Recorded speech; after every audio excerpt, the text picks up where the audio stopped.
Join me as I explore the exciting world of model railways with behind-the-scenes features, step-by-step tutorials, interviews, videos, reviews and much, much more. I'm Dawn Quest and I love building model railways. In a special episode, I talked to Ben Ando from Revolution Trains on the launch of the company's latest N-gauge model, the Class 66. The Class 66, a game changer in rail freight transportation, which has become the backbone of the UK rail freight industry. It's affectionately known as the shed. Some say because it looks like a garden shed, others because it's as common as one, used by railway companies all over the world. It's much loved by model rail enthusiasts, and now there's a new reason to fall in love with it all over again with the launch of a new model from Revolution Trains.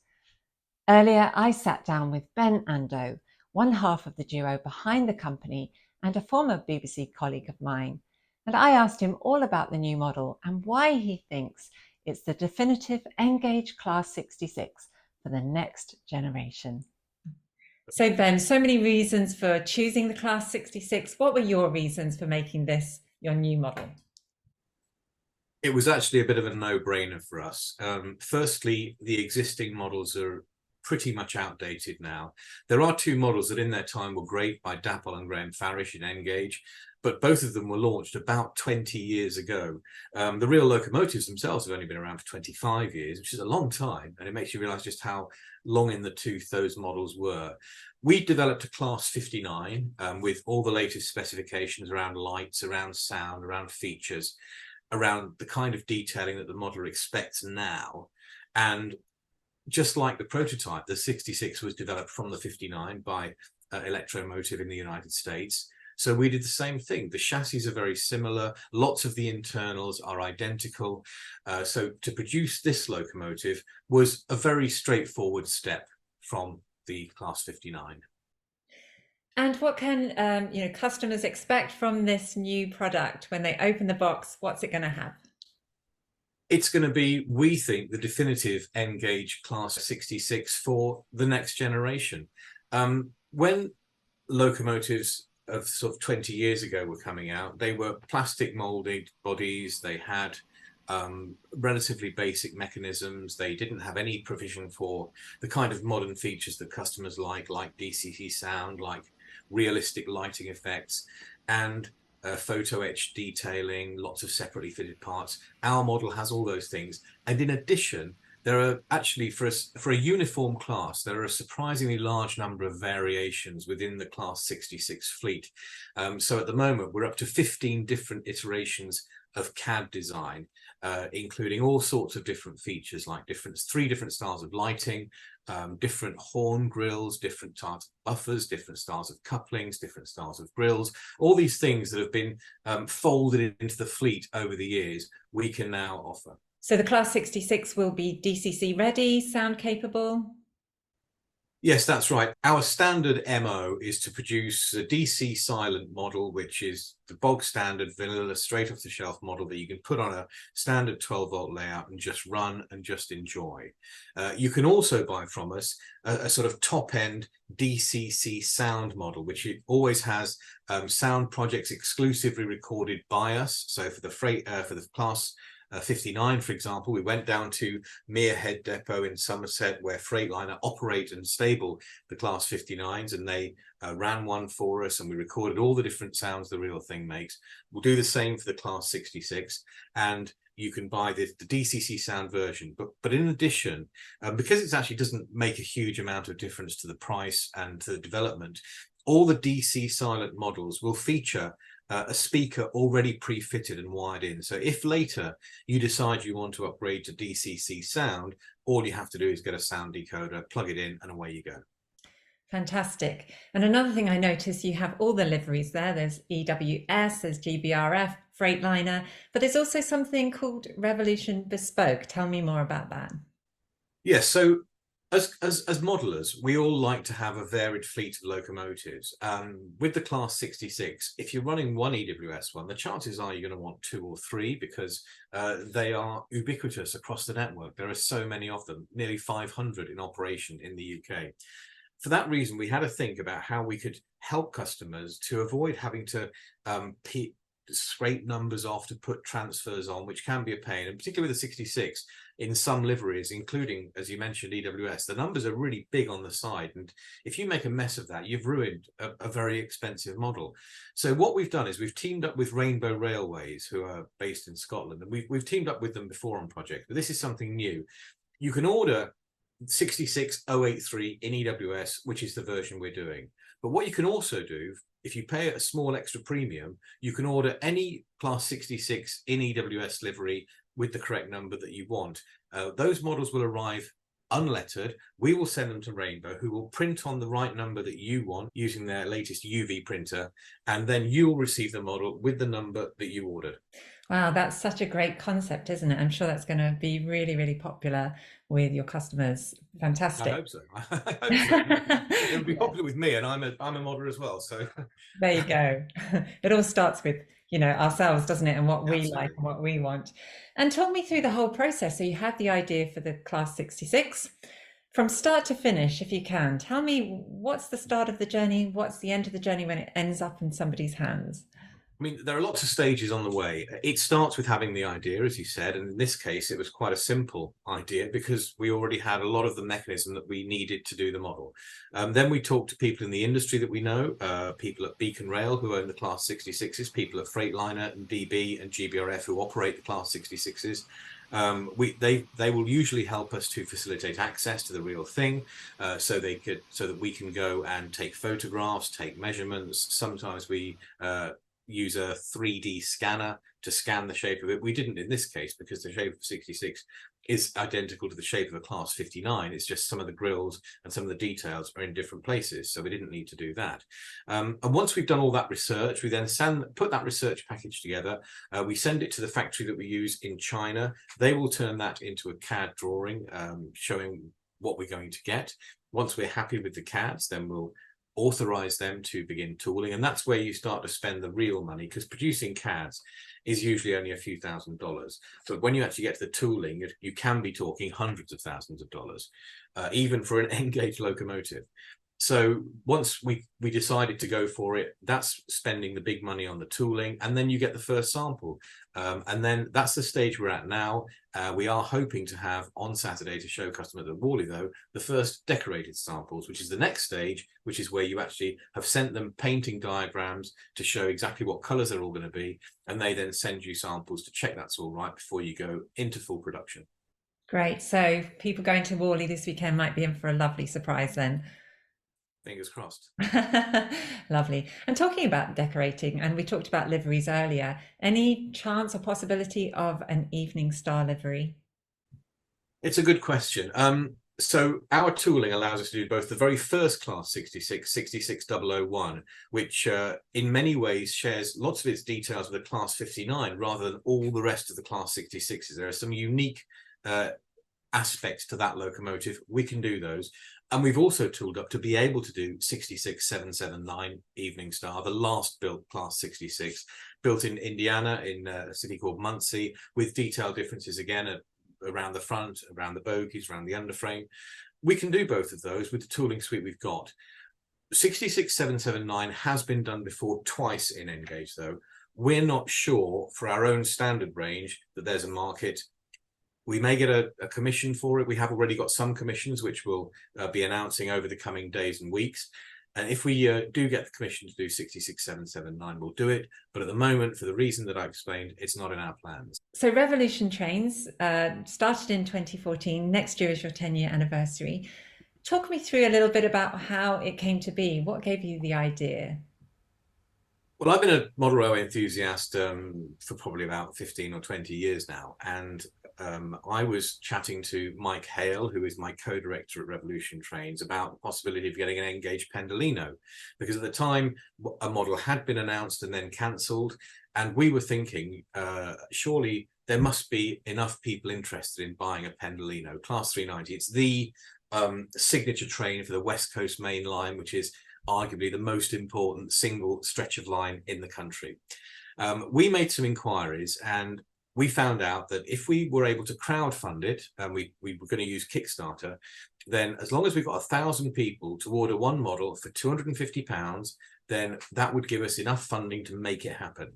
And we were working at that time with Rapido Trains, who were based in Canada then. And the guy who was the boss of Rapido Trains, his name is Jason Schron. He's an interesting guy. He's a bit of a maverick. He's built up his own company pretty much out of nothing as an enthusiast, a little bit like us. And he'd lived in Birmingham for 3 years when he was a student. And although he's Canadian, he knew all about Pendolinos and was really excited about the idea of doing them in Engage. So he was totally supportive. We had lots of people supporting us. As it happened, the actual Kickstarter campaign, people forget this, the actual Kickstarter campaign failed. We were about something like 2% short of the target. But of course, that wasn't good enough. However, in the days leading up to the culmination of the campaign, even though it started to look like we wouldn't quite make it, Jason had said, look, it's clear there's demand for this. There's going to be lots of people who want one but didn't really feel comfortable signing up for Kickstarter, which 10 years ago was a bit more of an unknown quantity. And so he said, look, we'll just do it anyway. And we did. And that's pretty much where it started. Wonderful. Creating your own Engage locos. There's a part of that that's about playing God. You can create and design perfection. So what is it that you are finding yourself improving on from the Engage locos that you've known in the past? What improvements have you made with Revolution trains? I mean, I've heard about couplings, being completely wrong on Engage locos. Tell me about that. Well, I mean, it's not the first time I've been accused of having something of a God complex. We'll move on from that. I think actually being a model railway enthusiast is a little bit about playing God, because it's your own layout, it's your own scenery, your own town, your own bridges. You're the civil engineer, you're the architect, you're the farmer. You do everything. But when it comes specifically to the models and the locomotives, well, it's a question really of looking at what's out there, looking at what other people are doing and seeing what you can improve on, and having ideas of your own. So, for example, with the Class 59 and 66, we've pushed the envelope in terms of the DCC capability, what it can do in terms of lighting. Until now, as far as I'm aware, no Engage locomotive has offered you the possibility of 2 shunting modes, a park mode, possibly an emergency mode, and also day and night running modes. All of these are possible in our Class 59. All of them will be possible on the Class 66. The couplings are the Achilles heel of Engage. Everybody knows that, and it drives us all mad. We've spoken long and hard sort of within the business. There are 4 of us in the business, and we've spoken a lot about, can we come up with some kind of a better design? The best design that I've seen so far that has taken off, certainly in the States, is the micro train style of knuckle coupler. Dapol introduced a sort of a UK version of it, which I've operated and is pretty good. It works. The difficulty is it's still quite overscale. The other difficulty is that for a lot of UK stock and European stock, you don't have, in the US, they adopted knuckle couplers really early. A knuckle coupler means you can just do away with buffers, because all you have is 2 knuckles that just come together and lock. And that means that knuckle couplers on US models work perfectly. They look right and they're good. In the UK and Europe, we've persisted with hook and shackle couplers, which is a chain between 2 hooks that's tightened up, and then with buffered stock, and the buffers kind of put pressure on. Now that means that on a model railway where our curves are way tighter than anything on the prototype, you can't do that, because you'll have a problem with buffers locking up when they go around the corner. So what you have to do is you have to introduce complicated kinematic mechanisms that extend the buffers on curves and then bring them back together on the straight. All sorts of things, arcane bits of mechanism that we have just to stop this problem. Ideally, we would like to come up with a coupler that is really simple, that looks much better than the current offerings, that can be remote uncoupled, and then won't recouple until you want it to, so you can push stock back into a siding. That's the holy grail of Engage couplers, if that's not making it sound a little bit grander than it is. For the time being, we'll stick with the Engage coupler, because the one good thing about it, or sorry, the 2 good things about it, are that generally it doesn't uncouple in long trains, and also an Engage, this is particularly useful. Unlike double O tension lock couplers, you can reach in and just pull an individual wagon or locomotive out of a train without uncoupling everything else. There's no sort of twisting and trying to unhook things, which you have with the tension lock. I think we will, over the next sort of few years, we will be able to develop something better. But at the moment, I'm not sure what it's going to look like. We live in hope, but also Yeah. better the devil you know, I guess. Yeah. So back when we worked at the BBC together, we'd kind of pass each other. I'd be doing morning shift, you'd be out doing your crime reporting. I didn't know you were into model trains, Ben. Well, I didn't know you were. Is it But something of a little secret that yeah, people keep? it's one of those things where I think probably for a long, long time, it was something that you just kept to yourself because there was a degree of sort of hobbies and pastimes being considered somewhat trivial, somewhat silly even. And of course, the railways for a long time were very unfashionable. I think that started to change probably about 5 or 6 years ago. And that was when suddenly, if you actually looked at the statistics, you realized that more people were using the railways than had since like the 1920s. I mean, the railways was a huge, huge success story.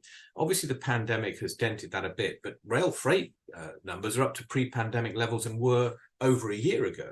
So the railways are recovering, patterns of use are changing. But when people are enjoying something, when people see that something is a good thing for the environment, for the economy, for society, then it becomes fashionable. And of course, the other thing the pandemic did was make people suddenly take a stock of what they did with their time. When they were stuck indoors, when they couldn't go out, they rediscovered a lot of hobbies, be it scale model airplane building, be it sort of sewing or knitting or crochet work, or be it model trains. And people discovered the joy of using their hands, not necessarily always playing on a computer or looking at a screen, using their hands to do a practical, physical hobby that allows you to just express yourself creatively and artistically, and just offers you a temporary escape from the stresses and strains of your work, your life, possibly your family, your finances, maybe all that sort of stuff. It just disappears out of your mind when you're focused intently on some kind of craft-based activity. And I think that's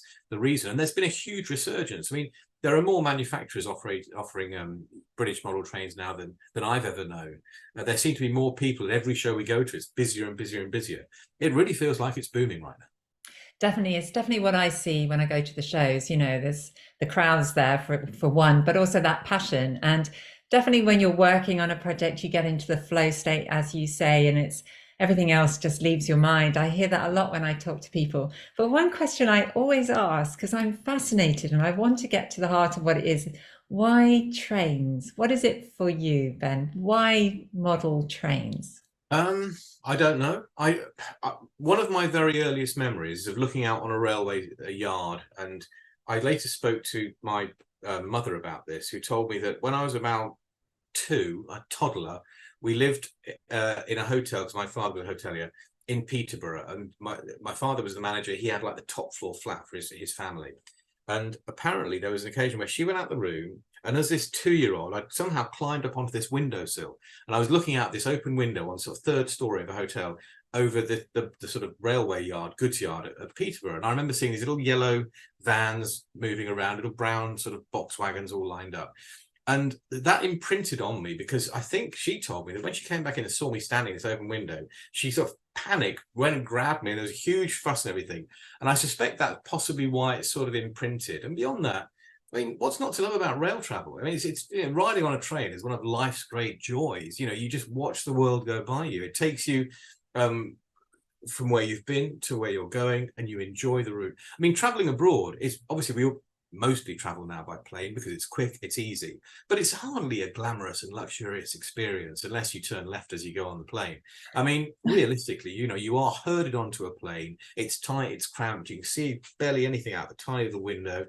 And then you get there and you have no real idea of how far you've traveled. I mean, last year I was lucky enough to travel by rail to Germany and around Germany. It was a work trip. We went to a thing called Innertrans in Berlin, which is a huge international rail event. And just traveling by rail, you understood how far you traveled. You can see the geography, you see the architecture changes as you pass it through it, from Benelux countries into Germany, different parts of Germany. We then traveled into the former East Germany and saw the very different architecture there. And it was just fascinating. And you just get a sense of where you're going and where you've been through rail travel that you don't get if you're driving, because you're focused on driving, and you don't get if you fly, because you just basically fly over everything and then you land and you're there too quickly, if anything. Completely in agreement with you there. Plus, you get all that leg room, which is wonderful, isn't You it? do. Can't beat You can it. even go for a walk if you want to. That's right. That's right. And the future for Revolution trains, a little, my friends often talk to me about, what they would like to see coming out in Engage possibly. And I hear a lot about London Underground. There's a lot for Double O, for example. Any possible projects with the London Underground for Revolution trains? Well, yes, I mean, we've already got in development, what was announced, I think, about a year ago, the 1938 stock train. We went to the Isle of Wight because that's where they were running before they were withdrawn at the start of last year, I think. So we went to the Isle of Wight to measure up and look at one, and we're producing London Underground versions of it in 3-car and 4-car sets, and also the Isle of Wight 2-car sets. Those are at the decorated sample stage. We've had EP samples, which you can see. Once we have approved the decorations and we're happy with them, then they'll go into production and they'll probably be ready to ship to customers sometime early next year. So the Class 66 available for pre-order now. When can people expect to receive it? We expect to put because normally it would take us a year, but because we're way ahead of this, because we haven't crowdfunded this is something we've just done ourselves. We're already approaching the decorated sample stage. I think we'll be ready to put these into production after Chinese New Year, which is February of next year. And we would expect, if we put them into production then, for them to ship to the UK and then on to our customers in summer of next year. Fantastic. Well, I can't wait to see the model in the flesh, so to speak. Nor can I. Thanks, Ben.